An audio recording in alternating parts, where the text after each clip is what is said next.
Welcome in, everyone, for another episode of What's Bruin here with Next Shift Hockey. It is Chris and Gayle with another episode during the preseason. We only got two preseason games left. Gayle, you ready to talk lineups tonight? Oh, absolutely, Chris. I know, Absolutely. I know that's the big topic everyone's wondering and wants to talk about. And I'll put it this way: I think I've sat down to try to come up with a lineup 6 or 7 different times, and there's 6 or 7 different combinations that I've looked at, and I've gone, I'm okay with that, or I'm not quite sure how I feel about it, but it might work. So let's see. Dom already in the comments. Before I give my lines, remember the Easter Bunny puts all its eggs in one basket, so Sturm can do the same with the top line. So I know where that's coming from. How are you enjoying the preseason? Let's just start with general preseason, how it's going, because it's already been a week since our last show. I've actually enjoyed this preseason. Because it's not only showing the youth, but it's also Sturm has given his veterans a lot of time on the ice. So they're not, while the last game, the shootout loss to Philadelphia was a really NHL heavy game. We got to see a lot of pairings, Yes. you get to see, Pasternak doing Pasternak things, McAvoy doing McAvoy things. The instant upgrade in the transition game of having both Charlie McAvoy and Hampus Lindholm back in the lineup was unmistakably noticeable. Yeah. Having those two back in has made me excited more for the defense. We've been talking about how this defense is going to be significantly better for a while, you and I have. Mm-hmm. And just having the two of them back is just the transition game, the defensive game. Although I think one of the best plays in that game was in the overtime, Victor Arvidsson hustling his ass back in the 3-on-3. He made probably the defensive play of the game, but ultimately they grabbed it in the Zadorov had shootout. 2 blocks in the overtime while they were on the penalty kill. His his reach was right there. Absolutely. No, he's having a overall a very good preseason. I mean, they've every player. I want to start up by saying every player has had moments during the preseason where you're like, "What are you doing?" Right. And you want to just reach into the screen and throttle them and go, "What the fuck were you doing there?" Oh yeah, for sure. But those are the moments where you got to remember it's preseason. Right. And so when certain players have that moment and then they don't continually do it, a Zadorov or a McAvoy, a Hampus or Elias Lindholm, like if it's not an every touch thing, you got to get over it. Well, It's and that's why I said the other night I was posting on Blue Sky instead of on X. I wanted to interact with a lot of people on that app versus being where everyone else was. And I had said that if you want to talk about good things and then say, but it's only preseason, you have to say the same thing about the bad things. Like you have to remember that you take the good with the bad in preseason. You take the bad with the good in preseason, because it's a showcase. It doesn't count. The games don't start counting until a week from tonight. Yeah. And we still have a lot of question marks when it comes to the lineup. Yeah. And in reference to Dom's point, I think across the board, we all agree that the top line will be Geeky, Elias Lindholm, David Pasternak. Yeah. I agree that should be the line and that will be the line. All I'm trying to say is during the year, don't be surprised if they get broken up at some point, depending on how the years go. They could get broken up in the first game. Yeah, I know. If they need to if Michael Sturm feels he needs to jumpstart another line, he could move Elias Lindholm down to control the middle and just move someone up because you know that I mean, I still say you're not going to guarantee that chemistry unless you move maybe Zaka up. Still has chemistry with Pasternak, but I don't see him moving middle snap. You know what I mean? Like someone will then have to move to wing, and so I think that he's not going to put his lines in a blender the way Montgomery did. No, I don't think any coach is going to do it the way Montgomery did the last year he was here. No. Every shift, it seemed that at least one person on the line was different. It feels like it was anyway. Yeah. But like I said, I've gone through this a number of times, and line combinations I've looked at, and I can see it going that way. I don't know how I feel about it, but I could see them trying it. I mean, I think first and foremost, it comes down to who's on the roster. Who breaks the 23-man roster. And I'm going to assume it's 23 men because they have the cap room to carry 23 guys, regardless of who they pick. And if they end up waiving a veteran guy like a Sean Corrali, for instance, then they'll just end up with a little bit more in cap space. So it makes more sense to carry 23 at that point. I think you and I have been pretty much in lockstep for the most part. Swayman, Korpisalo, 1-2 in the crease. Yeah. Has DiPietro done anything in your eyes to, I mean, I think he'll continue to get a chance to prove that he should be on the roster, but has he done anything to say that he should stay there? No, he's not. He hasn't done anything to take Korpisalo's spot, and he's not pushing Swayman out, but he hasn't done anything to Korpisalo. Yes, I know he missed the last, 3 days or whatever with a family matter, but he's still an NHL proven goaltender. DiPietro has not shown me anything to push Korpisalo out of that crease. Yeah, and this time with Korpisalo not around, you can see what that Swayman DiPietro dynamic is going to look like. I wouldn't be surprised if the next time Swayman's in net in a preseason game, you see DiPietro as the number 2 and possibly a switch at some point during the game. How does he handle coming in off the bench? I wouldn't be surprised if you see it. With 2 games left, it's not going to happen. Well, we know Swayman's going to get one more game. Korpisalo's going to get 1 game, and Swayman's going to get, that they're both going to get the tune-ups, and I don't see them not playing the full 60 minutes. That's the thing is I don't like, that's the only scenario I can see them trying, and which would make some sense. But at the same time, I'm sitting here going, I want my starter and my backup to get a game each going into the regular season as their final tune-up. I want them to get the full game, win or loss, because they need to get the rhythm going for NHL shots on net. So with that, Red Sox have the bases loaded. Oh, good. They won me a bet yesterday that I placed by accident 3 days ago. So I'll take that. There you go. As you can tell, I haven't really been following baseball that much for a while, but I placed the bet right after they won, and I thought it was the next day's game, but it was yesterday's. So I was glad that they won because they won me a little bit. As they say, don't bet more than you can afford to lose. So, and okay, I must have missed the comment, but Dom is saying that Sturm has already confirmed it's Korpisalo and Swayman each getting a full game, which all but confirms for me they're going to waive DiPietro. They're waiting to see the right timing, but I mean, well, they haven't really done anything with the roster yet. Well, that's just it. They have until Sunday night at 5:00. They have till Sunday at 5:00 to be down to open the opening. They have to report their roster by Sunday at 5:00. Yeah. This is the longest that the Bruins have gone without making multiple cuts. But I think part of it is because Sturm really is unsure about his middle six. I think he wants to give everybody as long a chance as possible to show what they can do.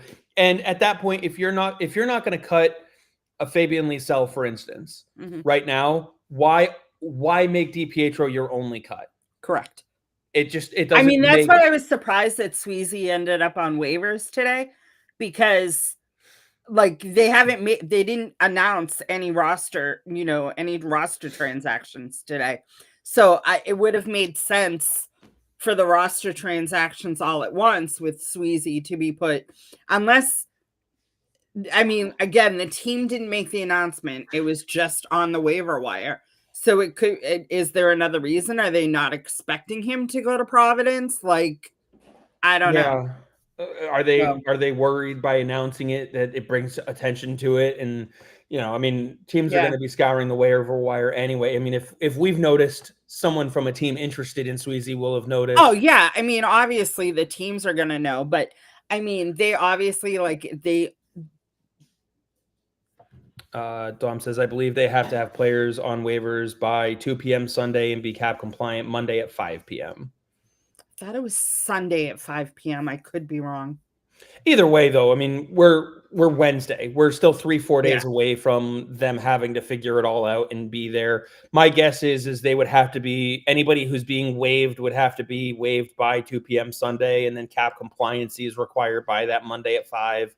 Or maybe it's waived by Saturday and compliant by 5 p.m. on Sunday or something like that. But honestly, I'm not quibbling over one day because I don't think one day, a Saturday into Monday or Sunday into Monday, is what's going to make someone make the roster. I know that it's the Monday 5 p.m. is when the rosters have to be, so if that means that the waiver deadline is Sunday, then that makes sense because they have to clear waivers. Yeah, they have to have the 24 hours to clear. So that would know make for sense. Sure it's Monday at 5 that they have to submit their rosters. So then, yeah, that would make sense the way Dom has it there. Waivers by 2 p.m. on Sunday so they can clear by 2 p.m. on Monday and then be compliant for the cap by 5 p.m.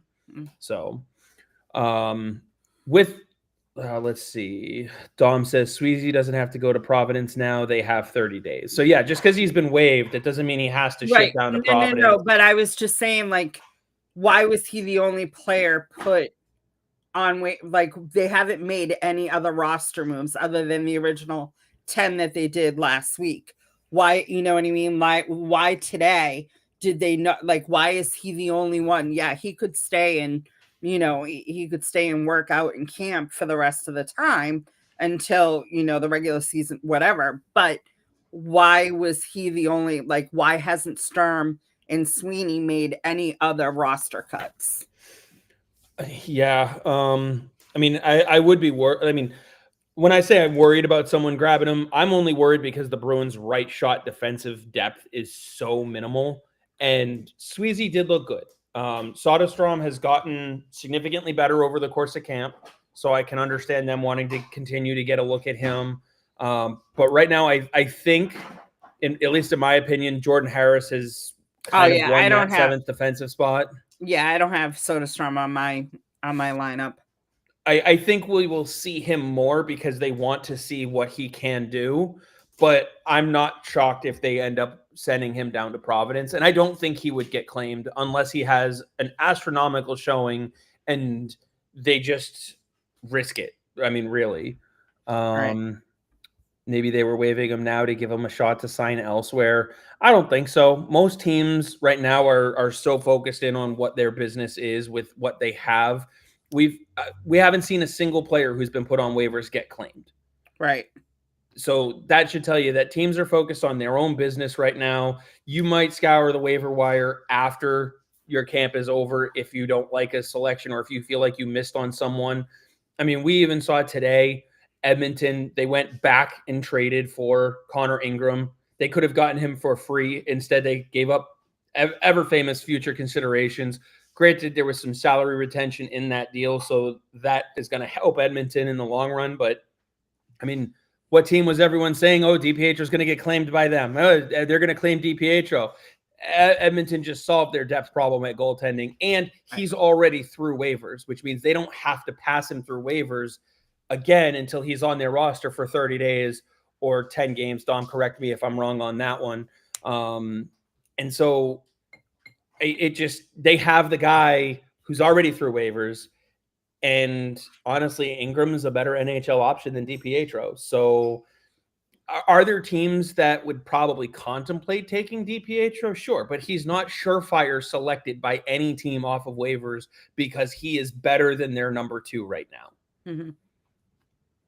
You know, I mean, even Columbus traded for Ivan Fedotov for their number 3.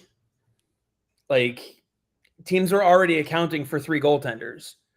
He'll get through. So I think we are solid on the 6 defenders, how they're lined up, and who the 7th defenseman is.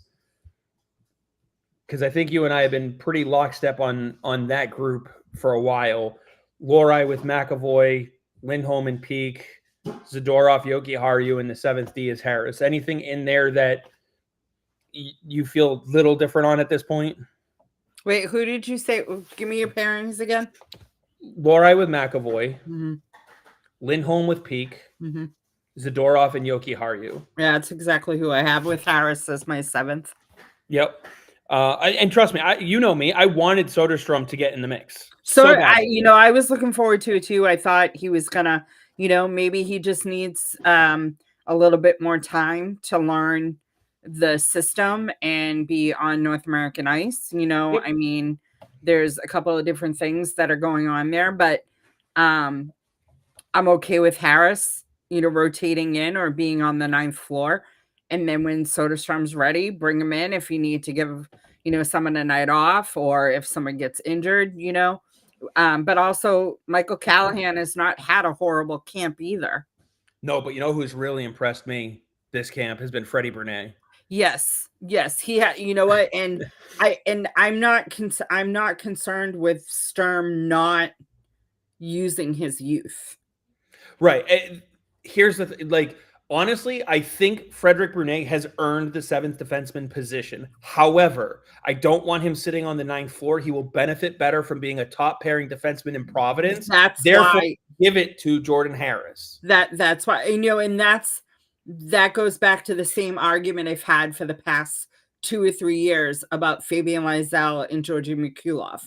If they're not cracking the lineup, do you want them sitting on the 9th floor, or do you want them getting top minutes in Providence? Right. I don't care about Jordan Harris's development. He's already pretty much what he's going to be. His ceiling isn't much higher than what we've seen. Frederic Bruin has a significantly higher ceiling he can get to if he's playing 20 minutes a night, and he's not playing 20 minutes a night on the 4th floor in the press box. Right. Now, if you bench him every once in a while so he can see the 9th floor perspective, but he's consistently in the starting lineup, that's different. But he's not knocking Lindholm out of the lineup. Right now, he's not knocking Lohrei, and he's not knocking Zadorov out. If any of those guys get hurt and they're out for long term, I want to see Bruin in there based on what I've seen. Yeah. I think he can be your first man up on the left side for a long-term injury. Right. Now, obviously, you're going to see a dip in play, but right. But also it depends, though. I mean, if it's Lindholm that gets knocked down, and I probably go Callahan. If it's Lindholm that gets knocked down, then you can put Bruin in, but have him play with McAvoy instead of Lohrei. You know what I mean? And have him get that leadership on the ice instead of pairing him with Peak. You know what I mean? Like, that's where you have to get creative. You're not going to just go, oh, Lindholm, you're in that position. You know what I mean? So, and to say, Dom says, I don't think Bruin has outplayed Harris, which, I mean, I would say they are damn close, at least.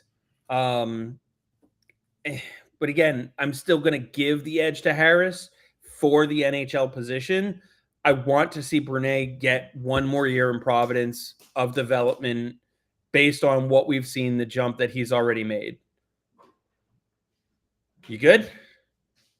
Yeah, I couldn't figure out how the Red Sox was in the bottom corner, and I realized it's reflecting off of something else. And then I just realized that Alex Cora just took Brian Bayo out of the game in the 3rd inning. So either he's injured or something else going on. Or the score is way out of hand. No, it's 2-2. Oh, that's weird. It's 2-2. I'm like, wait, it would have to be an injury at that point. Yeah, but it was weird because I'm like, wait. I'm like, where is that? I'm like, I don't have a TV behind me. Where is that coming from? Sorry. Well, hey, wait. I'll do my thumbs up. Maybe I'll get that thing again. Nope. Right? Yeah, nope. We'll try that. Nope, not working. What do you think as far as Brunet outplaying Harris? Dom disagrees with our sentiment on that. I I actually agree with Dom. I think that Brunet's been solid, but I don't think that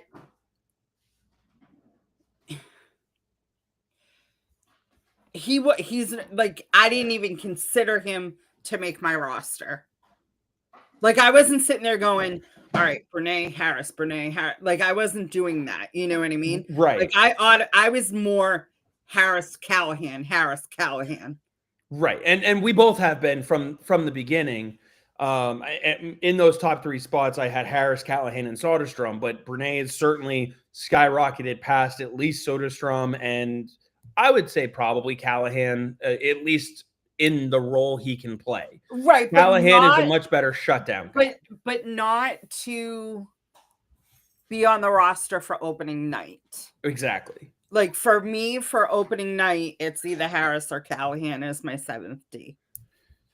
And right now, of the two, I'm leaning towards Harris. I have Harris as my 7th right now. So, and I think he would rotate in the lineup better because he can also play the right side. And so it kind of gives you a little bit more, who needs the night off. Is it Peak, Jokiharju, Lindholm, Zadorov, Lohrei? Like, he gives you that, ability to plug him in and take anybody else out for a night. I'm almost positive that unless there's an injury, I don't think he's playing. These players are not going to get nights off. I hope not. Unless it's they're sucking that bad that Sturm has to scratch them. You know what I mean? At least on defense, I don't see at the beginning, especially through the beginning of the season, he wants to build that chemistry. He wants to build the identity. He wants to not put things in a blender. He wants to have solidified pairings. And I think that Harris benefits the team even in practice. Yes, I think so. So now the forward group. We're solid on that first line, and I think even Dom wouldn't disagree. Geeky, Lindholm, Pastrnak, top line. That's in Sharpie. Well, I've been saying that since day one. That's in Sharpie. What other pairings have you noticed that have stuck out for you? Obviously, they are going to build it around the pairing, so I think we would probably be best fit to do the same. Middlestat and Zacha. Together, or because I feel like Middlestat has actually connected better with Matej Blumel. I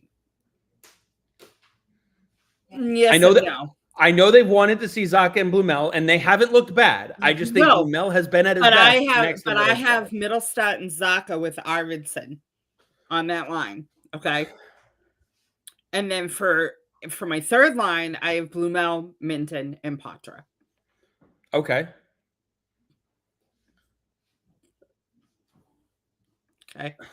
Then my fourth line, right now, day one, Jeannot, Husadinov, Kastelik. And my two that are waiting in the wings is Easimont and Corrali. I have Beecher not making the opening night roster. I have Lysell not making the open night roster. I have Mikulov not making the opening night roster. See, this is where I think they really like what they've seen from Hustadinov, and I could see him in the starting 12. I have him in my starting 12. I think he and Minton have been a pair that have looked really good together. Dom says that top line is in cement. It's not Sharpie. Well, I mean, I agree, because Sharpie you can erase. So, okay. You may not think you can erase Sharpie, but you can. If it's on a whiteboard, all you need to do is erase it with a Sharpie. I was going to say alcohol works. Yeah. No, on you that take type it. of stuff. If you want to erase Sharpie off a whiteboard, you just take another Sharpie and go over it, and it erases it. Huh. It doesn't just close it out. I mean, it doesn't just block it off. It erases it. Interesting. I Yeah. don't think I ever knew that. Yeah. Granted, I've never had the need to try it. So, so I think they're better off with Lindholm, Middlestead, Zacha down the middle as a 1-2-3 punch than moving one of them onto the wing. Unless, and this is where I'm not quite sure how the team feels, but I've also liked Hustendinov at center. And I don't know if he's talking about your lines or if he's talking about your Sharpie comment. He says Gayle's right again. So thanks, Tom. What am I right about, though? So one of the lineups that I have Blumel, Middlestead, and Arvidsson as the second line. Let's see. Bob real quick says, once Blumel, Steve signed this offseason, the writing was on the wall that Merkulov, Lysell were not making the team out of camp. I don't think so. I think they were going to be given every opportunity, and they have been. Merkulov I don't think Merk has been given that much of a. I don't think he's given as much of an opportunity as Lysell has. The opportunity that he has had, though, he hasn't done anything with. Lysell has at least done a little bit more. And so, again, I don't think it was a complete write-off. I think they were given a chance. I haven't heard anything reputable about Merkulov's attitude or Lysell's attitude as far as how it's been. Lysell did everything the team asked him to do during the offseason, and he's looked good. I almost feel bad for him because he's looked good. I just don't think he's looked good enough to break through. No, and I think, in all honesty, that Blumel, Minton, and Patra line, they had some good speed. They had some good chemistry. Patra is like the king of drawing penalties. Yeah, he's also the king of getting his own bell rung.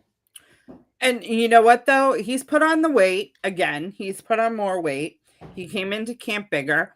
But also, it's not to say that Patra doesn't end up with Arvidsson and Middlestead at one point to have that protection. But I still think that going down the middle, you're going to have Lindholm, Middlestead, Minton, and Hustendinov versus having Zacha in that center role. Because wherever Zacha plays in the lineup, the thing about Zacha, and I know Sturm has said it, he loves Zacha as a center, and I love Zacha as a center as well.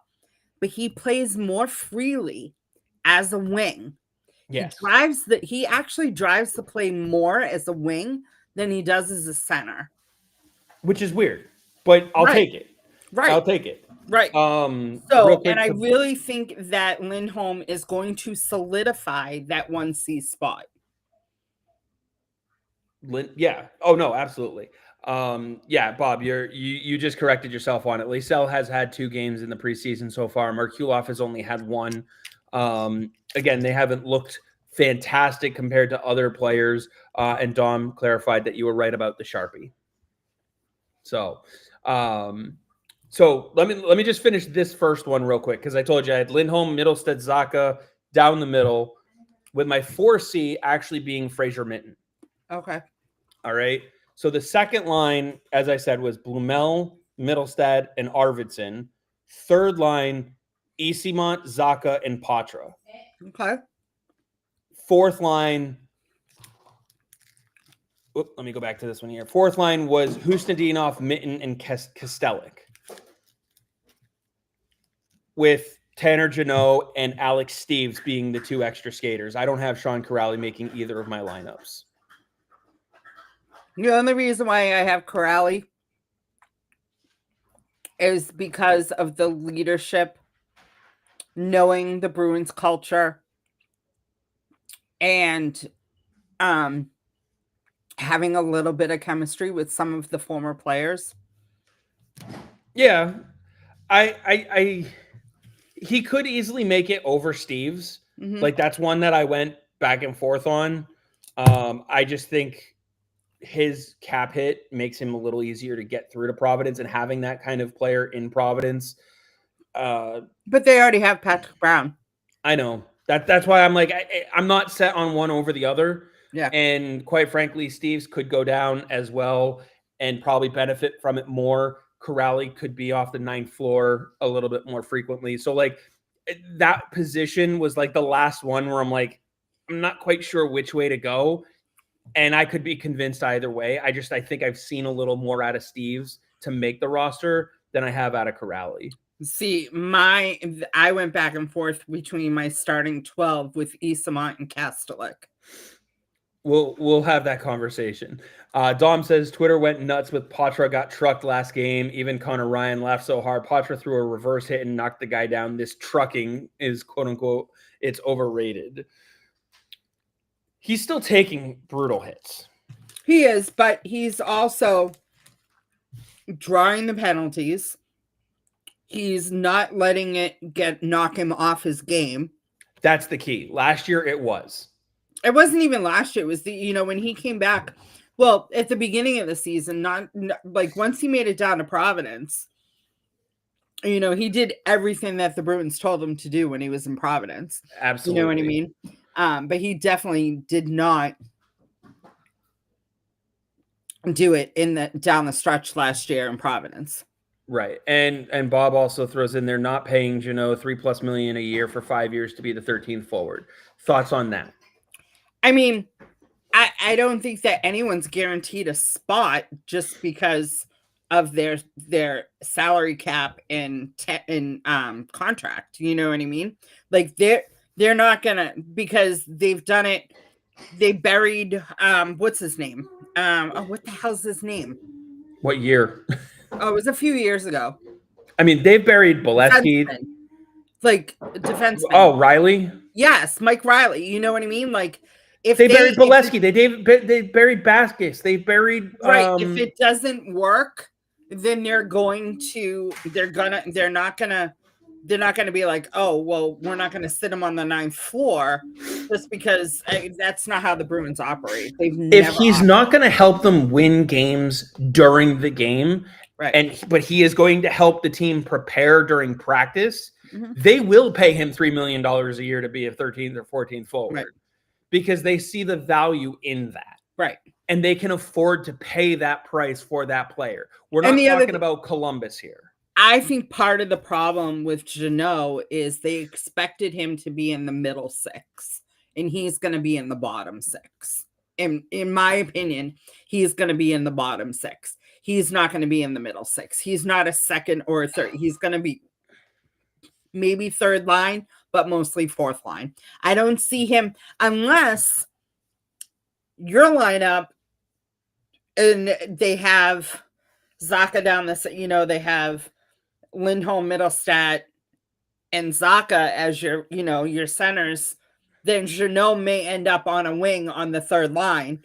But right. I just he and Isamont can kind of go in and out of that spot next to Zacha and Poitras. He can also go in for Hustadinov on that left wing fourth line role. He could go in, you can pull Hustadinov out or pull Minton out, move Kostelic to the middle, and put Jeannot in on the right side too. Right. Like there's some flexibility in that based on who's banged up, what you're looking for, who your opponent is. Hell, you could even put, you could change it up and have Blumel, Isamont, and Jeannot with Zacha, Middlestat, and Arvidsson as your second line if you're going up against a much more physical team and you need a physical third line. Like it gives you that kind of roster and lineup flexibility night in and night out. And that's why I can see them doing it. And that's why I have Corrali as one of my extra forwards over Steve's.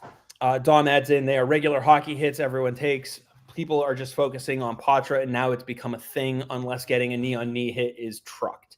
People are focusing on Poitras because he's a young guy They're focusing on all of the young players and what they're doing because they want to see a player like Patra push a Corrali out of the lineup. They want Patra to push Jeannot out of the lineup.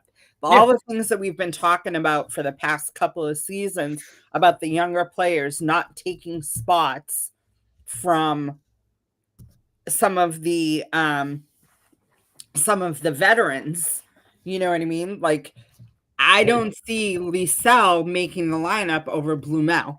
I don't see Lysell making the lineup over Minton. I don't see Lysell making the lineup over Patra. You know what I mean?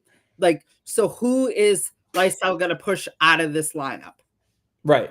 And Dom throws in Jeannot, Mikey, Simon, and Victor Arvidsson as a third line, which, I mean, you could against the right opponents with the right injuries. I don't think so, but I have liked what I've seen from Easymont. It could be though that Patra plays with Zucker and Mittelstadt and Arvidsson is down, further into the lineup, and that's okay too. Yeah.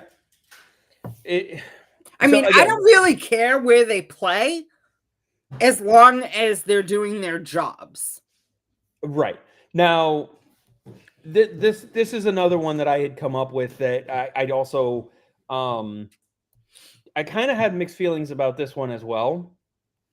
Obviously, same top line: Geeky, Lindholm, Pasternak. All right, and I think I was in almost actually not quite lockstep with you on the second line. I had Zacha, Mittelstadt, and Patra. All right, and then the third line being Blumel, Husnadinov, and Arvidsson. Okay. And then the fourth line being Easymont, Minton, and Kastelik.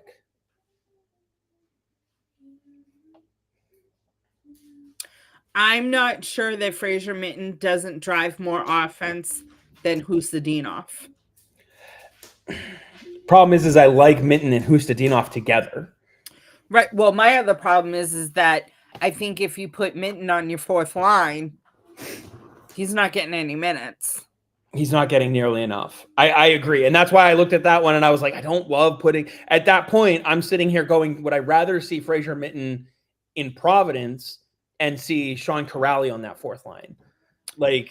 No, but I'm okay with Husnadinov being on the fourth line versus – because I think Fraser Minton has more of an offensive IQ than Husnadinov does. Yeah, and you feasibly on that line, you could put Kastelik in the middle of Easymont and Husnadinov.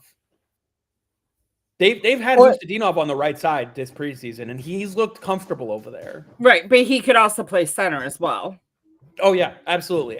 That's where I sit there and I go, like you said, I don't care where they play because I've seen Blumel on the right and the left. I just care that he's not in the middle. I've seen even Minton didn't look bad on the left wing. Right. I prefer him in the middle, but just because he's lined up on the left wing, if you put Fraser Minton and Matthew Patra on the same line, which is why I don't hate that Blumel, Minton, Patra line, they have very similar capabilities to shift positionally the same we saw Bergeron and Marchand do countless times, where they just know where the other, and they've played together before, so the chemistry is there.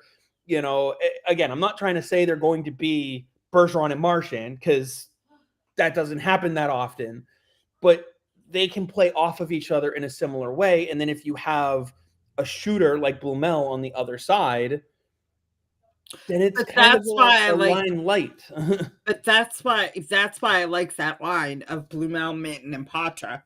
I think that there's an offensive. Like they're eventually, if they build that chemistry, they could eventually take over that second line, those second line minutes. Absolutely. You know what I mean? I mean, we have to. Bob, sorry, go ahead. No. I could see them putting them out there because especially if you're out there, if you're at home, you have that last change. So you could throw them out. You don't necessarily always have to throw out Geeky, Pasta, and Lindholm. you could throw out those 3 younger players, because the other thing too is that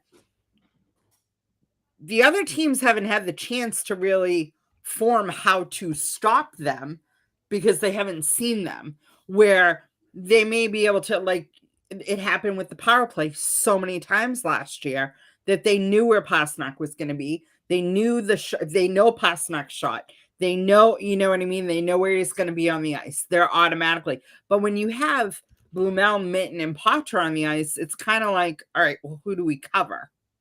Type of thing. You know, no, absolutely. And obviously with Geeky and Lindholm doing what they did, especially down the stretch at the end of the season, they outscored their opponents 16-2.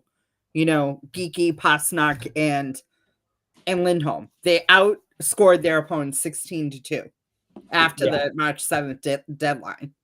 So they're going to put up those offensive numbers. We're not worried about that line. I think Zacha, Middlestat, and Arvidsson can put up some numbers. Then why not have a line of those young kids? Because worst comes to worst, if you're getting trucked, I know Dom loves that word, but if you're getting trucked in a game against Florida, against Washington, there's nothing to say that you don't move Arvidsson down and Potter up to have a little bit of size mixed in with that speed and whatever. Which is where Dom's comment, why do you think Sturm swapped Potsy and Arvidsson against Philly? And I think size had something to do with it. Yeah. I think seeing how Potter plays with the other veterans, and obviously the big question is who's driving play. And that is fun. That's why I thought it was hilarious when people were freaking out early in camp when we saw I think it was Merkulov, Minton, and Poitras on a line together, or there was a combination where it was like all three, and they're like, oh, they're going to the AHL together. And it's just like, no, they want to see who's driving the play by putting them all together to see who's carrying who. Well, not only that, like against like Philly, when Sturm swapped Potsy and Arvidsson, part of the reason I think was that it wasn't like anyone was having a bad game. Right. But sometimes, just you, instead of mixing up all the lines, it may just take switching one forward. You know what I mean? Switching, moving someone down and moving someone up to spark that offense just a little bit. And we saw that a little bit with Montgomery in year one. Year two was worse. Like he was always, but in year one, because year one, if you think about it, in year one, it was DeBrusque, it was Bergeron, it was Marchand, it was Krejci, it was Pastrnak, it was Zacha. Like they had their lot, you know what I mean? They had the players that they could say, okay, you know what? Freddie and Coyle playing really good together, but we need to spark Geeky somehow. So they may, you know what I mean? So like that was all year one, where he moved just one forward as opposed to mixing up like 15 players. Right. Yeah. And I want to get back to Bob's comment here. He says 1,000%. I think we all want the younger players to push some of the guys out. I just don't see Merkulov, Liesel, Steves, etc. having much success playing 8 minutes a night on the fourth line. That's the thing is none of them are fourth line players. So they're not going to get fourth line opportunities. All right. Merkulov went in on a third line role, did not have, I'd have to go back and look at exactly how much time on ice he had that game. I want to say it was somewhere between 8 and 10 minutes. And he didn't do enough in that time to say, give me another shot at 8 to 10 minutes or give me 12 minutes. He didn't do enough to do that. All right. And so therefore he's not going to get bumped down to a fourth line role because that's not his game. If he's not third line at a minimum in the NHL, he's in Providence, period, based on what his game is. He could earn his way up to a second line role. He absolutely can, but he didn't. He didn't even earn himself into a full-time third line role. So you're not going to give him more when he didn't even say, I should keep what you've already given me in a preseason game too. He also has been at this same level since his initial call-ups to the NHL. All right. If you look at when he got called up, and Dom and I talked about this at length and I'm sure you saw some of it too. When Georgi Merkulov first got his calls up, he was given the third line center spot that Matthew Poitras had. Matthew Poitras was out for, I think he was off at a tournament, I think. And so they gave him that role. They gave that role to Merkulov, and he couldn't hang with it. And then they bumped him down, and they saw what he could do in a fourth line role, and that wasn't good enough. All right. And then he's gone down to Providence, and he said he has shown what his game is. He is not a fourth line banger player. He's not. So it's third line, second line, or bust. Okay. So Merkulov played one game in the Bruins 4-3 win over Philadelphia. He had 1 assist. He took 1 shot and missed the net. And he had 15 shifts, 13 minutes, just under 14 minutes of ice time. And even more opportunity than I thought. And more than 2 minutes on the power play. He had 2:47 on the power play. It's just not enough. So, Lysell, looking at his stats over the 2 games, he was just under 16 minutes and just under 14 minutes on the 2 games. So, one game he had 0 shots, and one game he had 3 shots. And both have gotten power play time. Yeah. Well, obviously second unit, but power play time. And Bob is saying even Hustadinov isn't really built for a fourth line role. He's not, but he's proven he can do it and be successful.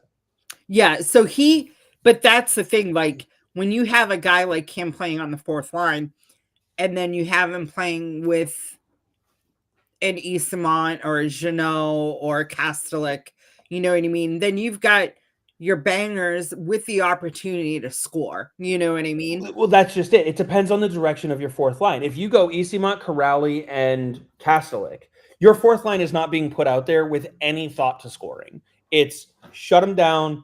It's hit them hard, forecheck, give our guys a breather. That is their only goal.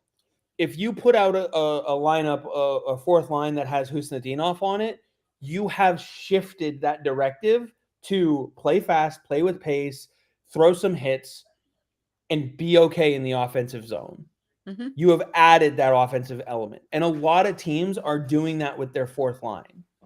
Even the Bruins, when they had the Merlot line, yes, they were bangers, but they had the offensive skill as well. You know, you weren't expecting them to score 20 goals, but you weren't going, oh God, they're never going to score type of thing. Right. And I'm trying to pull it up. That was that year. That would have been 2010-11, right? Sean Thornton had 20 points that season. Mm-hmm. He was a 20-point player, 10 and 10. 10 goals from Sean Thornton. Mm-hmm. If you can get 10 goals out of Mark Kastelik because he's playing with Marat Hustadinov, that's the closest thing to replicating what that line could do, like, that you're going to get. Right. Oh, and by the way, Gregory Campbell, 29 points that season, 13 goals, 16 assists. Right. Like, that fourth line, the reason why we loved them so much wasn't just because they could hit. It's because they had the ability to find the back of the net at a time that made you go, who scored that? Okay. So the other thing is, too, is you got to keep in mind that Kastelik last year only played 61 games. He had a couple of concussions, right? Yep. And he had 14 points in 61 games. Oh, yeah. No, I think Mark Kastelik has the ability to have some of that offensive upside. Right. And I think Eyssimont is showed that he has some of that, too. Right. It's not the top aspect of their game. They're not David Pastrnak for that reason. Right. But they have the ability to do that. And if you put someone like a Marat Hustadinov, who's fast enough to keep up with them at both ends of the ice, who also has the ability to play physical, he's 5'11", $185. He's not the biggest guy on the ice. Right. But he doesn't have to be if you have those guys with him. or even a Tanner Jeannot. But that's part of why I like Jeannot with Husadinov and Kastelik, because Jeannot will get into the dirty goals. You know what I mean? He'll get in front of the net and push some weight around and get some dirty goals, with Husadinov passing the puck and Kastelik there to pick up a rebound. You know what I mean? Like, so I just worry about Jeannot's speed on that line. But I'm nowhere saying close to the speed of the other two. I'm not talking about transition. I'm talking about when they're in the offensive zone. I'm not talking about transition. You're not expecting your fourth line to get that much transition. You know, but there are going to be times where they're going to sustain being in the offensive zone, that, you know, they could have their opponents pinned in the offensive zone, and you're getting guys out there, and I'm not worried about his speed. Yes, Eastmont would definitely bring more speed to that line, which again, I don't have a problem with him taking a spot from Jeannot or Kastelik on any given night. Yeah. I just think that the Bruins are that much better with Husadinov in the lineup than Kuraly. Oh, yeah. I think so. And that's where I go back and forth between, like, I haven't seen enough out of Sean Kuraly, and Bob makes the comment about Markulov being a prototypical quadruple A player, which I think that's kind of where he's stuck right now. He's a point per game player in Providence, which makes him an elite player in the American Hockey League. But you know who else is at that level? Michael DiPietro. Well, it's not even just that. It's just who is he, like? Yeah, can you expect more offense out of him than Tanner Jeannot? Yes. But who in the top 6 is he pushing out of the lineup? Because who in the top 9 is he pushing out? Right, because you're not going to put him on the fourth line. That's the problem. Dom, I'm in a new apartment. We went down to the first floor, and since our last show, we moved all week after the last show. I was gonna say, you have none of your Bruins stuff up. No, we literally just finished moving it all. I think at 11 o'clock last night was our last trip with our last stuff. So I'm actually going to get my old desk, my bigger desk back, and then the white wall in front of me is going to have a bunch of my stuff on it. So I still have God behind me.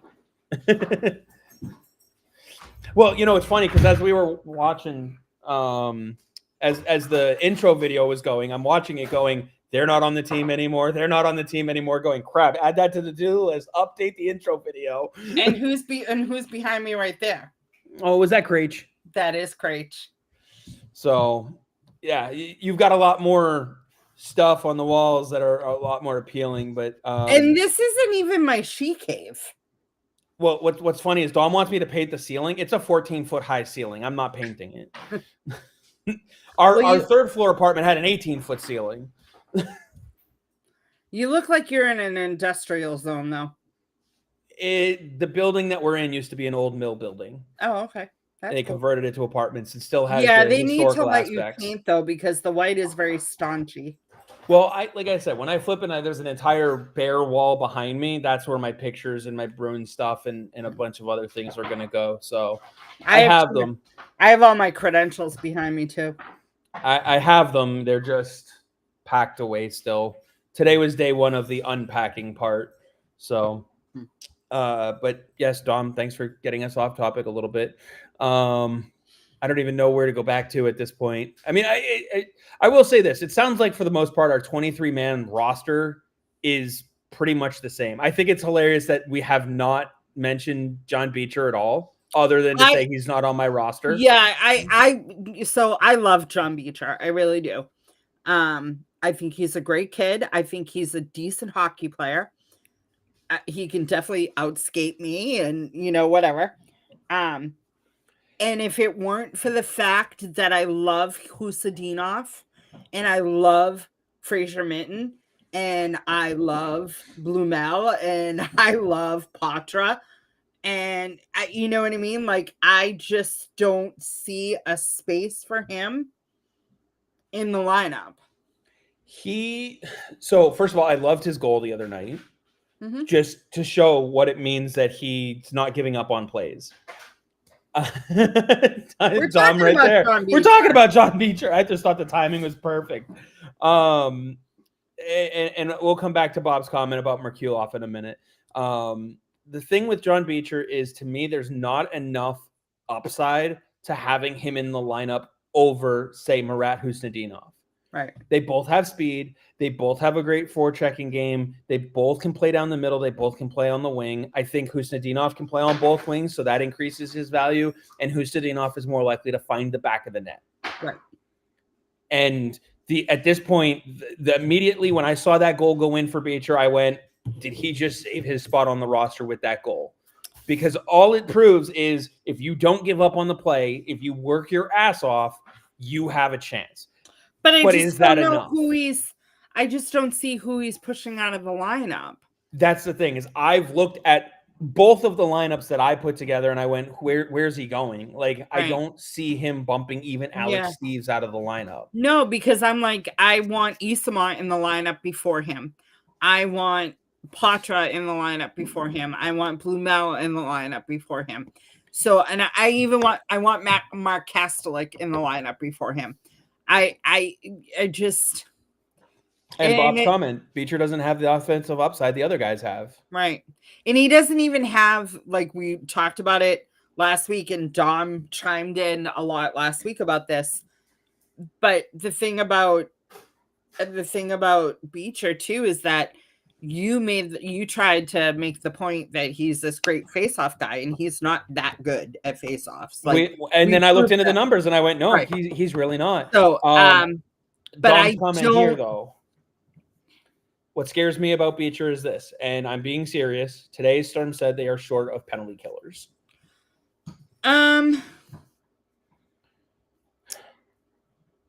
Yes and no. I mean, yes.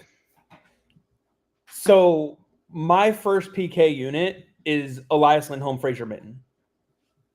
My second one is Zacha and Kastelik.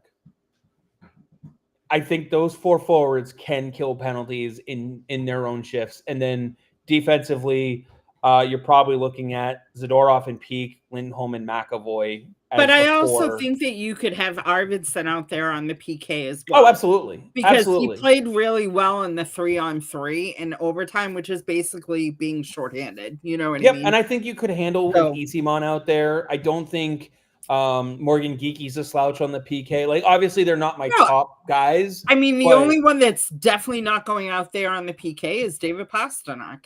He's the only forward that you are never putting on the PK. Never, ever, ever. Because even Patra saw PK time down in Providence. Yeah.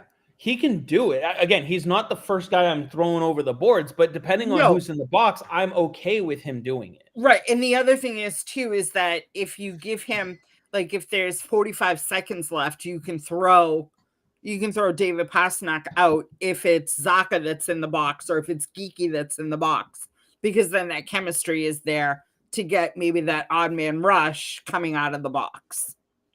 Right. And Dom pointing out that Sturm wants 3 pairs of forwards on the PK. Okay, so like I said, Lindholm Minton is your 1, Zacha Kastelik is your 2, and then at that point, Arvidsson and Isimont is your 3. Or honestly, Arvidsson and Geeky can be your 3. You also, and then if it depends on who you're playing too, if you feel like you're going to end up in the box more, or if you're playing one of those heavy physical teams, it could be Corrali. You know what I mean? And Corrali's no slouch on the PK. Right. I again, if I'm keeping John Beecher, it's not just because of PK. Like, that's, and I agree with Dom. That does scare me about Beecher on this team. I don't want them to make the decision solely based on, well, we can put him on the PK and trust him out there, because I think you have other options. But the other thing is, too, is, I mean, is it really that bad if Beecher's in this lineup? No. I mean, right. Because Isimont, Kastelik, Beecher, I'll take that line. Right. As a but that's the whole thing. That's the part. It's not like we're sitting here going, holy shit, he cannot be in this lineup. Right. That's not what we're saying. It's just, who is he knocking out of the lineup? Right. And at that point, I would think he's bumping Alex Steves off the roster. Honestly, I think that's the guy who would come off the roster in his place. Well, he's And not on then- my Steves isn't on my roster, so. Well, that's the thing is I have Steves over Corrali. You have Corrali over Steve. So it's kind of that, whoever your 23rd guy, and yes, Dom, I get it. You're saying Sturm is the one who said it, not you. And that's why I agree with you. I'm worried that might be a thought process that they have.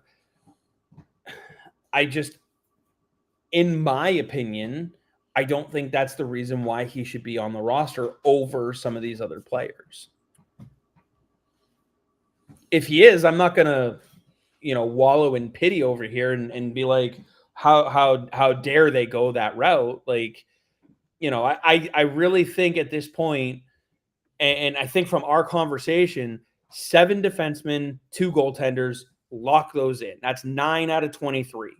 All right. And then you've got Geeky, Lindholm, Pasternak, Middlestad, Zacha, Kastelik, and Blumel. So what is that? 1, 2, 3, 4, 5, 6, 7 more guys. So 9 and so 16 forward, 16 out of your 23. Arvidsson would make it 17. 18 out of your roster spots if you include Jeannot. So now you've got 5 spots being fought for.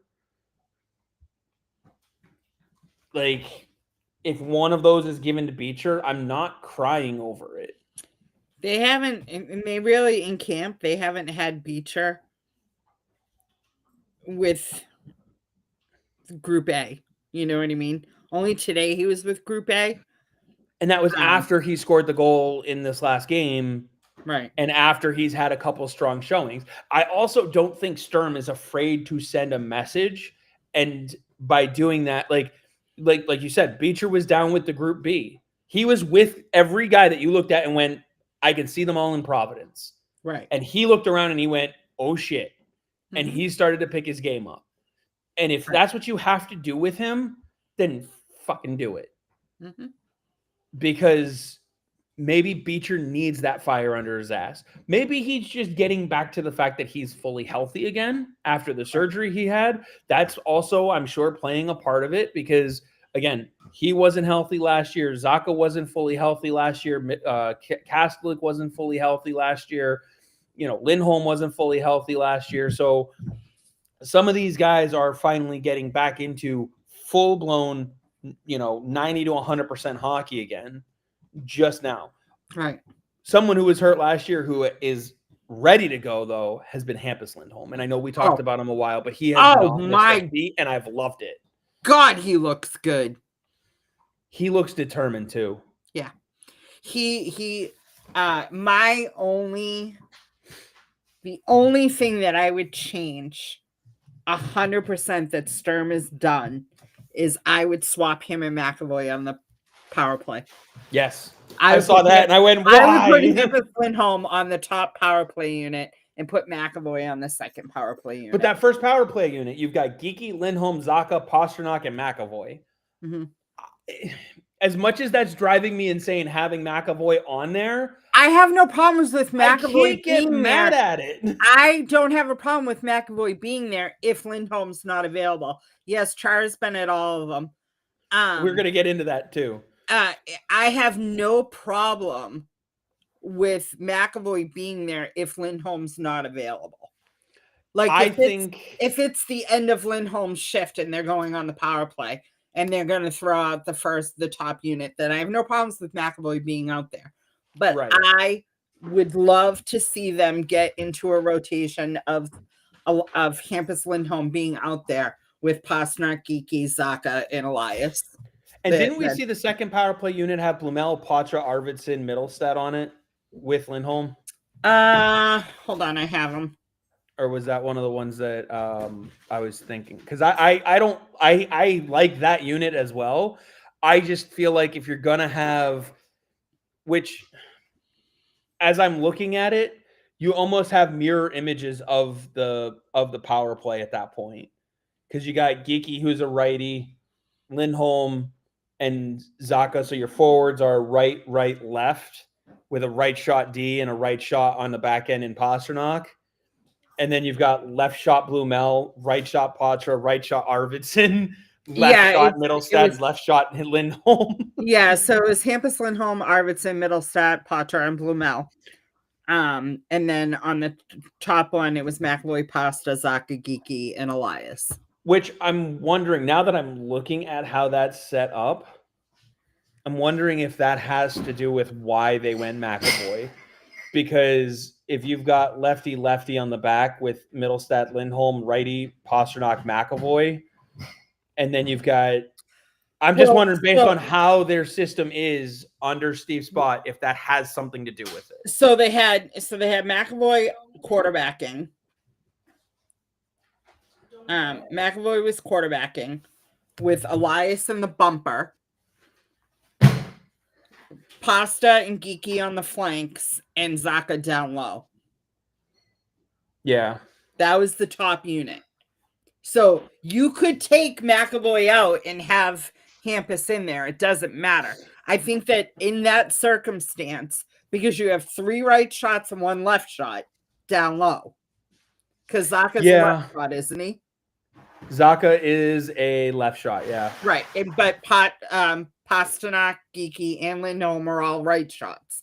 I don't think the defenseman matters. I don't know. I don't know. That is something that I would want to go back and maybe Dom has done this. I doubt it, but if anybody in this world has, it would be Dom. Looking at Steve Spott's power plays in the past to see if that's maybe a Steve Spott thing, or if they are looking at it in terms of possibly McAvoy over Lindholm. But they've always done that. Even last year, at the beginning of the year, when McAvoy and Lindholm were both healthy, McAvoy was on the top power play unit and Hampus was on the second power play unit. And I know. And then the day they swapped, it was the day Lindholm went down. Right. So, and I get it. I 100% get it. But I would rather have McAvoy than Lowry as my quarterback right now. Now, if Lowry gets a little bit more, then yeah, I mean, he had to do it last year. He was the quarterback last year when they both got. So Dom's insight is, I don't know what the Spot did in the NHL, but I can confidently tell you that with Kitchener and with Plymouth in junior, he wanted left shot defenseman. So that is interesting. I was typing as you were asking. It's like Dom knows my questions sometimes before they're even asked. And he knows they're going to go to him too. So, no, I agree with you. I saw that and I went, really? Why can't we do Hampus out there? I mean, McAvoy is not a liability. I just think that Hampus has more offense in him than McAvoy does. Yeah. But the other thing is, and Bob, I disagree that McAvoy should not be on the power play. He's saying on one okay. PP. He needs to be on one of the power plays because God forbid there's the puck gets past the blue line. I'm trusting him to get back there and make the play over any other defenseman besides Hampus Lindholm. Yeah. I know a lot of people are going to be sitting here shouting Mason Lowry, but he's just not ready right now. No. Ideally, it would be Lindholm on PP1, Lowry on PP2. But right now, with where they're at, Mason Lowry needs to do better at other things to earn power. The only way Lowry is on one of the power play units over McAvoy or Lindholm right now is not even over them if they go with 2 defensemen and 3 forwards. But if you're going with Blumel, they have done that in the past because they didn't have the offense. So they had 2 defensemen on the second power play unit, 1 defenseman on the first power play unit. So if you have the offense, because both those power play units mixed together have the offense, you know what I mean?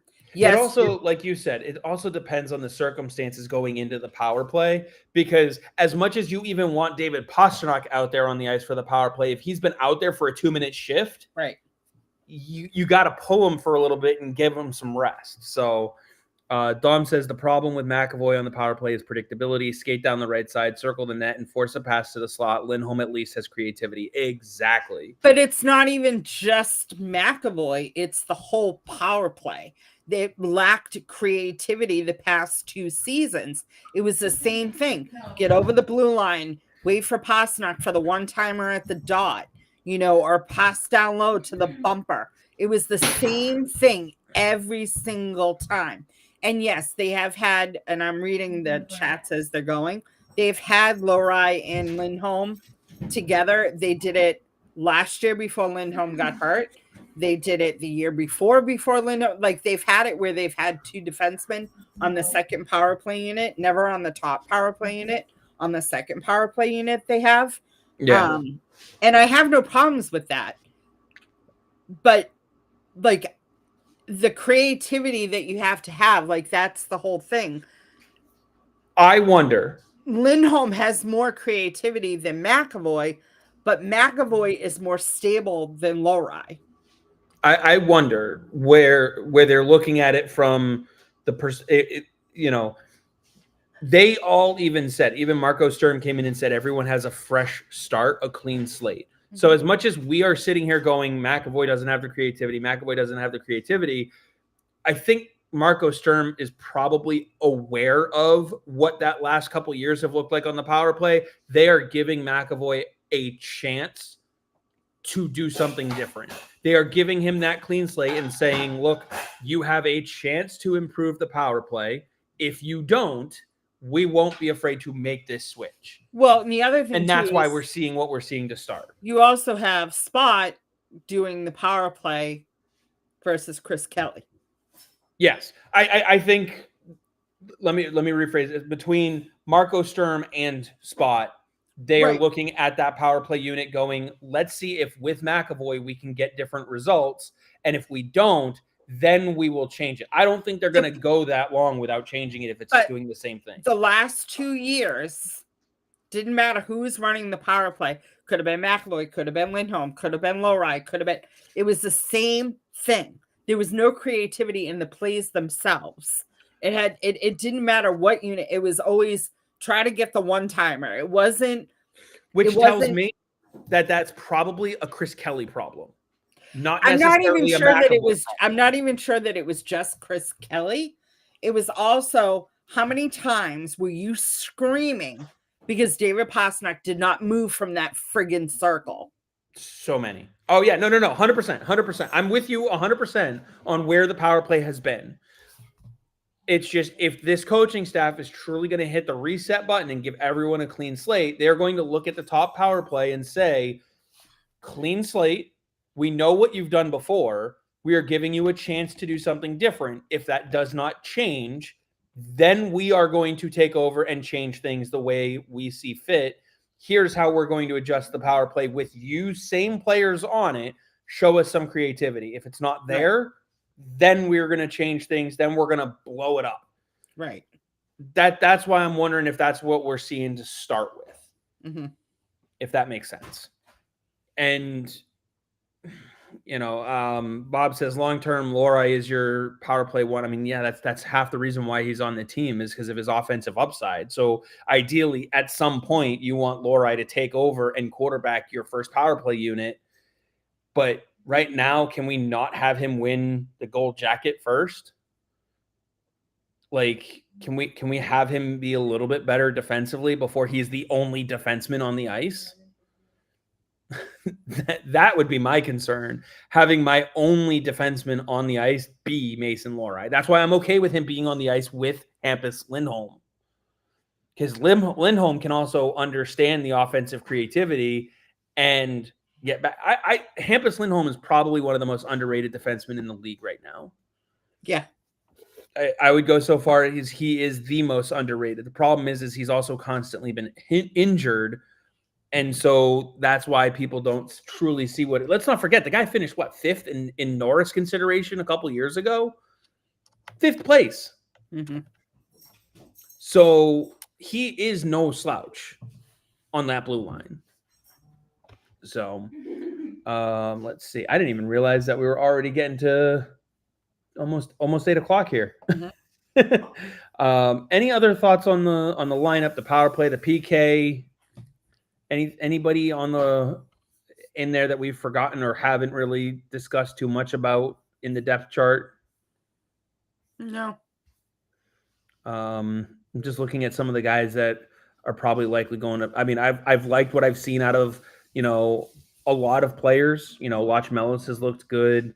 Riley Duran has looked good. There's a lot of guys that are on the bubble that they're going to end up in Providence start the season, and I'm okay with that. But I also won't scream if they get called up. You know what I mean? Dalton Bancroft is at the top of that list for me. Yeah. He has looked very, very solid and consistent during his time. I just don't think he's quite NHL ready. Mm-hmm. And Dom and I have talked quite a bit about him over the last few years. And, he is, I think he's going under the radar. And he'll go down, have solid year in Providence, and he will probably shock some people when he gets called up. Because depending on who's out, I can see him getting called up before Fabian Lysell. Right. Well, and the other thing is too is that we have to keep in mind that just because they don't make the opening night roster doesn't mean 10 games in things aren't clicking, that they don't make some moves. Yeah. They don't swap out some people. Maybe Husadinov gets sent down and someone else, Steve's gets called up. I mean, there's so many different things that can happen. We don't know. Right. And that's where I wonder if we see someone, because we've seen it before, where they've looked at contracts and probabilities and waivers. I wouldn't be surprised if we saw, a Michael Isima or Sean Corrali get waived just to get them through. And then it gives you a little bit more roster flexibility as well. Again, I don't think it's going to happen. Let me be clear on that. All I'm saying is if we woke up tomorrow and they said Sean Corrali was put on waivers, one, I'm not crying over it. And two, I don't think it's the end of the world. Dom says that his grandson says that he can see your TV reflection in your glasses and says it's awesome. Oh, thanks. So, which I can see the Red Sox game in that reflection. I can't see it well enough to see the score. I can just tell when they're zooming in on a player versus the replay and 3-3 and whatnot. So 3-3, bottom of the sixth. Oh wow, it's a close one. Yeah. Although I heard last night's was pretty close too. So. Mm-hmm. Oh boy, any other? Farinacci I've liked. Brett Harrison, still not a major fan. He's still got some work to do. Beyond that, anybody else? Oh, any thoughts on Jeffrey VL, given the fact that he still has stuck around? No, I think, everyone's pretty much, I mean, the players, the 10 players that they sent down, weren't anyway, you know what I mean? And there's still more players that are here that are not making the roster. Yeah. Because they still have two groups. They still have their two they're one of the only teams that still has their two full groups. And I think part of it is because Sturm is really unsure which younger guys are going to make the lineup. So until they're ready to make those final cuts, they want to have balanced practices. Also, there's a little bit of strategy in the fact that if you're putting on waivers, and I'm just going to throw, I'm trying to remember all the guys who are going to need waivers, but I'm pretty sure Merkulov needs waivers. Beecher would need waivers. Steves would need waivers. Let's see. Minton wouldn't. Patra wouldn't. But if you just took those three players, well, you're going to think Patrick Brown is still up. He needs waivers. Yep. If you've got Brown, VL, Beecher, Husnadinov, and VL, I think, VL would need waivers. Riley Tufte would need waivers, although I think he was sent down already. No, Tufte was still up. Is he? So Tufte, VL, Beecher, Brown, Merkulov, and Steves. That's 6 players, all requiring waivers. If you're a team looking at them, you sit there and you go, we have to pick one. Like you know what I mean? Like if you're looking at that from another GM's perspective and you're like, we want to try and steal one of these guys away from the Bruins, you have to really calculate which one you're going to put your waiver claim in, because God forbid you get stuck with 2 of them. Right. So if you throw them all on waivers at the same time, it's a lot less of a risk that one of those pieces of crap is going to stick to the wall, as they would say, or pieces of pasta, whatever analogy you want to use. Dom says, now that Brunet is on everyone's wish list, he's asking me, I have to mention how he was almost never a Bruin. Yes, Dom has a great article at Dom.Hockey. Check it out. And I believe it was the scout who found Freddie Brunet who retweeted the article. It's fantastic piece. Obviously, a lot of what Dom's work is can't be spoken highly enough about, but I would highly recommend checking it out. And I mean, Frederic Brunet has had a massive case of development, we'll call it, from where he's been to where he is now. And the fact that he was almost never signed is definitely worth a mention for sure. So, I mean, I hope his future is with Boston, because it looks pretty damn high. So, with that though, we've got about 10 minutes left. Mm-hmm. And I know you mentioned there was some fleet news that you wanted to touch on real quick. First, I just want to throw out there that Monday is the media availability for the Bruins for the press conferences with Sweeney, Jacobs, and Neely. That's going to be Monday afternoon at 2 o'clock. The last time we see the main brass until the end of the season. Correct.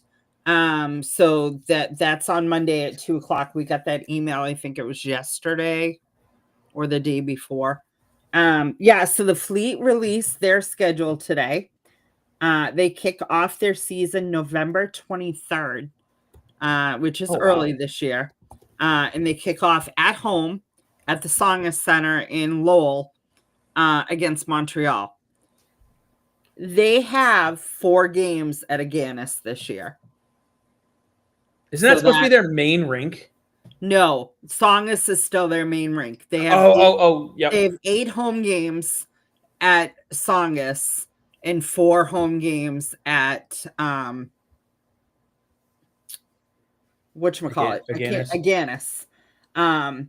They only have 2 breaks this year as opposed to 3. They have the international break, which is starts December 8th, and then they have the Olympics, just like the NHL does. So, yeah.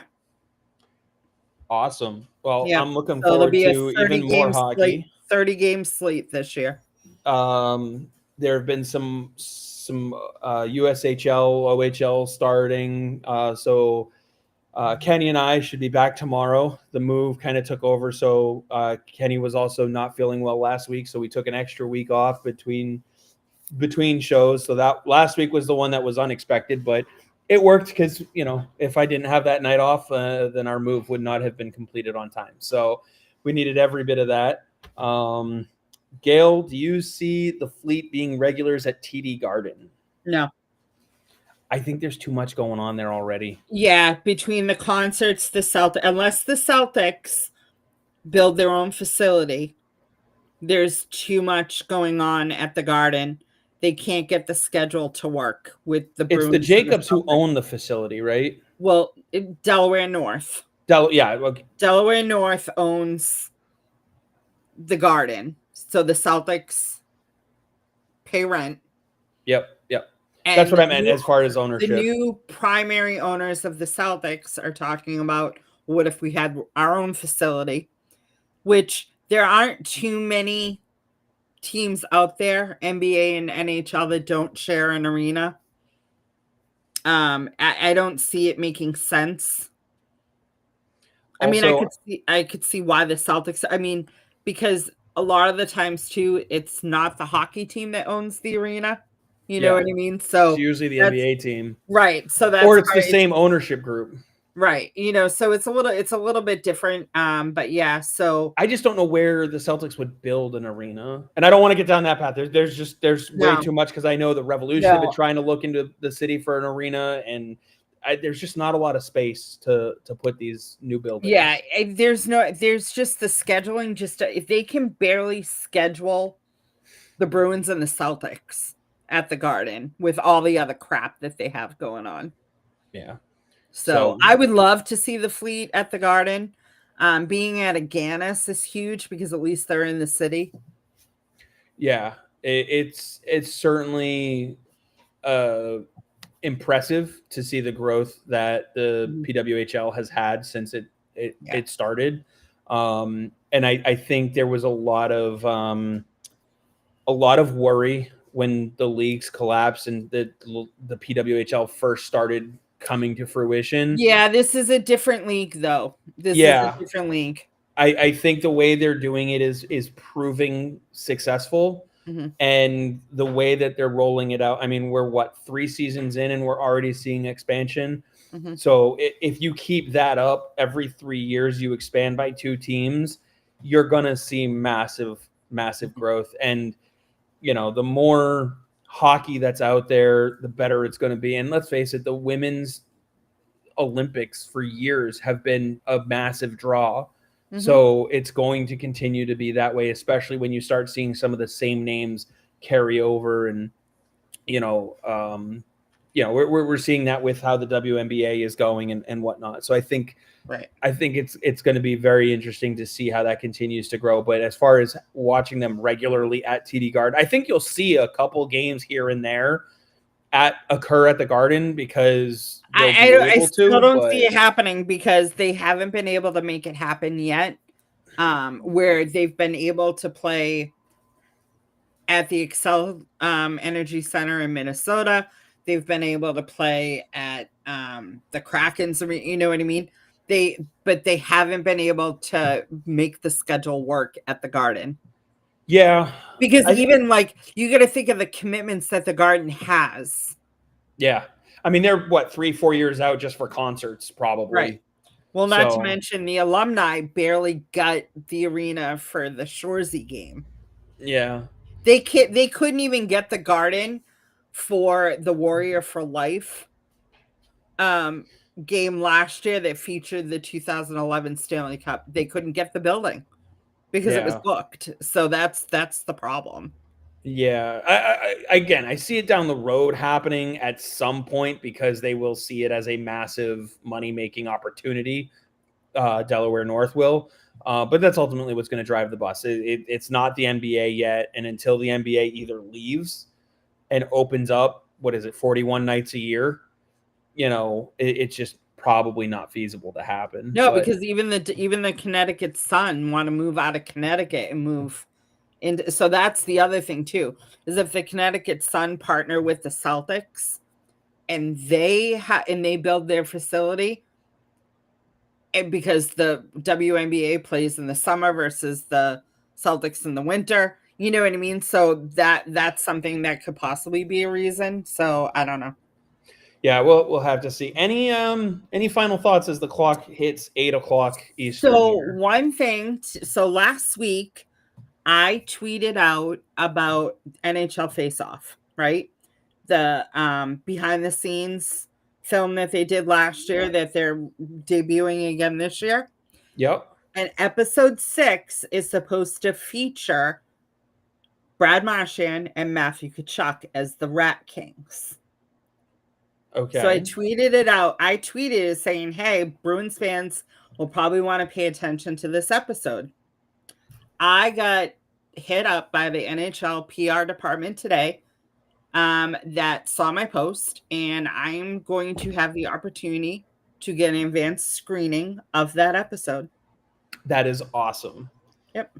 First off, congratulations. Thanks. Because that is for the NHL media to recognize that you even tweeted is enough.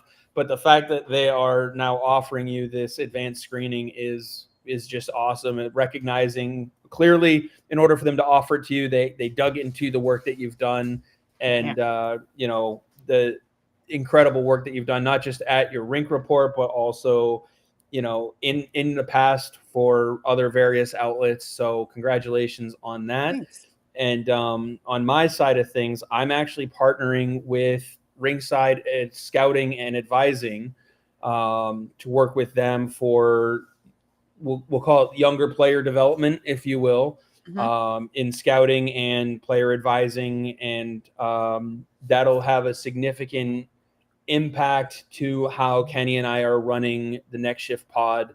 That's awesome. Not considerably large impact, but enough, because it'll allow me to give more insight to some of those much lower leagues, getting into the juniors and kind of the prep leagues and stuff like that, as players have some representation over there in that area. So like I said, Kenny and I should be back on the air tomorrow, 6:30 for the Next Shift pod.